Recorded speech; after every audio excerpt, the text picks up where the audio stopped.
उनकी मेहर के बिना ये काम संभव नहीं है ना। तो इस तरह से परब्रह्म परमात्मा की अपार कृपा, आज इस ज्ञान महायज्ञ के तीसरे दिन में हम प्रवेश किए। इधर कुछ छठ पूजा के लेकर के सब बिजी है, लेकिन इसी के अंदर में बड़ा ही श्रद्धा प्रेम से आप लोग कथा श्रवण करते हैं। आप लोग वास्तव में बहुत बड़ा भाग्यशाली है,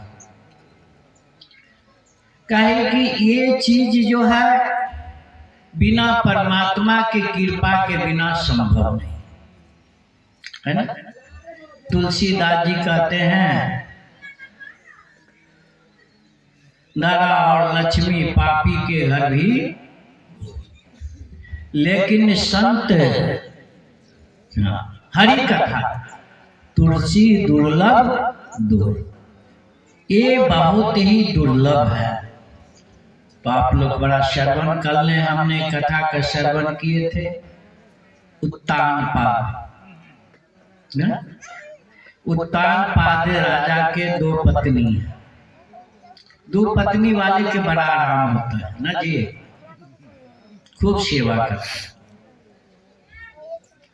और उसके बाद में कश्यप ऋषि का भी दो पत्नी, दो पत्नी वाला कथा बार बार आता है ना। दो पत्नी करीब करीब सभी के दो पत्नी होता है। बोलो सतगुरु महाराज की जय। माँ हो तो सुनीति की तरह से, ऐसी माँ सुनीति कि 5 वर्ष के बालक को तपस्या करने के लिए भेजता, भगवान को प्राप्ति करने के लिए भेजते हैं। वास्तव में माँ तो ऐसे होना चाहिए, लेकिन आजकल की माँ तो नहीं करना चाहिए, है ना। तो इस तरह से उत्तान पाद राजा के दो पत्नी है। ये कथा हम सभी को अपनी कथा, जो जन्म लेने के बाद में उलट जाए उसको उत्तान पाद कहते हैं। ये मानवी उत्तान पाद है। उत्तान पाद राजा ये जीव आत्मा ही उत्तान पाद जीव है। इसकी दो पत्नी है, मन और बुद्धि। मन और बुद्धि यही दो पत्नी है, लेकिन सभी को बड़ी रानी प्रिय नहीं है। उत्तान पाद राजा की बड़ी रानी प्रिय नहीं है, सुनीति प्रिय नहीं है, सुरुचि प्रिय है। हम सबको भी सुरुचि प्रिय है ना जी। काहे कि मन में जो प्रिय लगे वही काम आप करते हैं, है ना। मन जो चाहता है वही होता है, लेकिन हमारे बुद्धि जो है सुनीति कहेंगे नहीं। जो संत गुरुजन ने जो कहता है उस रास्ता पर चलना चाहिए। मन कहेगा कि नहीं, सुरुचि जो मन में आओ वो करो। तो ध्रुव का पुत्र का नाम है, सुनीति का पुत्र का नाम है ध्रुव, और सुनीति के पुत्र का नाम है उत्तम, है ना।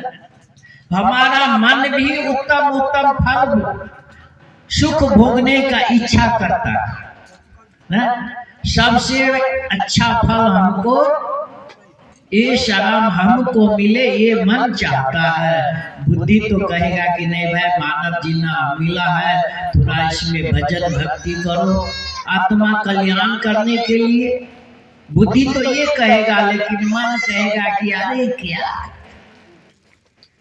खाओ पियो मस्ती। तो इसी तरह से अब कश्यप ऋषि के दो पत्नी दीति अदिति, उन्होंने समय के मर्यादा को नहीं पालन किया। समय की मर्यादा को पालन नहीं किया, क्या कि शाम का समय है और शाम में माता की धर्म है, नारी का धर्म है क्या, हम घर में प्रकाश जलाए, दीपक जलाए, है ना। उस समय में परमात्मा के आगे दीपक जलाए, घर में प्रकाश दे।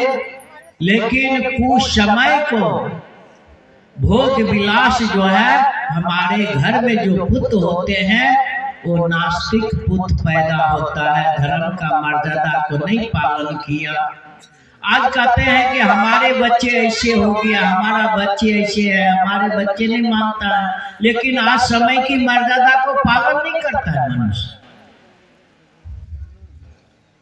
यही कश्यप ऋषि का पत्नी जो है शाम की बेला में कामद हो जाते हैं, कश्यप ऋषि से अपने पति देव से विनय करते हैं, पति देव मना करते हैं, प्रिय ये समय ठीक नहीं है, क्या कि इस समय में शिव जी भरवन करते हैं, वो देखेंगे तो नाराज हो जाएंगे, वो शराप दे देंगे, फिर ये मान जाओ। लेकिन वो मानी नहीं, कहे कि काम का अंधे व्यक्ति को कुछ दिखाई नहीं देता।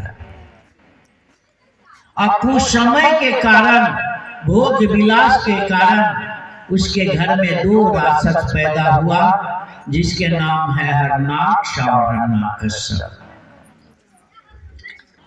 तो हम सबको ये सिखाता है कि हम मर्यादा को कभी भंग ना करें, समय को ध्यान में रख कर कोई काम करे, समय को ध्यान में रख करके करना चाहिए, है ना। लेकिन आजकल के तो खाने पीने का भी समय नहीं रह गया, सोने का भी समय नहीं, है ना।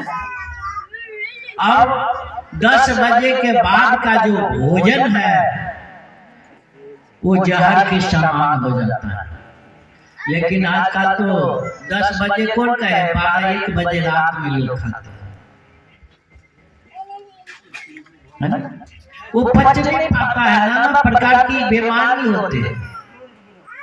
पहले हमारे देखते थे ना, शामे में सभी जल्दी शामे में भोजन कर लेते थे, आराम करते थे, पाचन क्रिया ठीक होते थे, शरीर निरोग रहते। लेकिन आजकल तो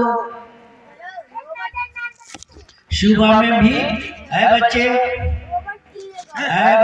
मोबाइल ले लो, उसका बोलिए नहीं, मोबाइल ले लीजिए, बोलो सतगुरु महाराज की। वहां से उठा दीजिए बच्चे को।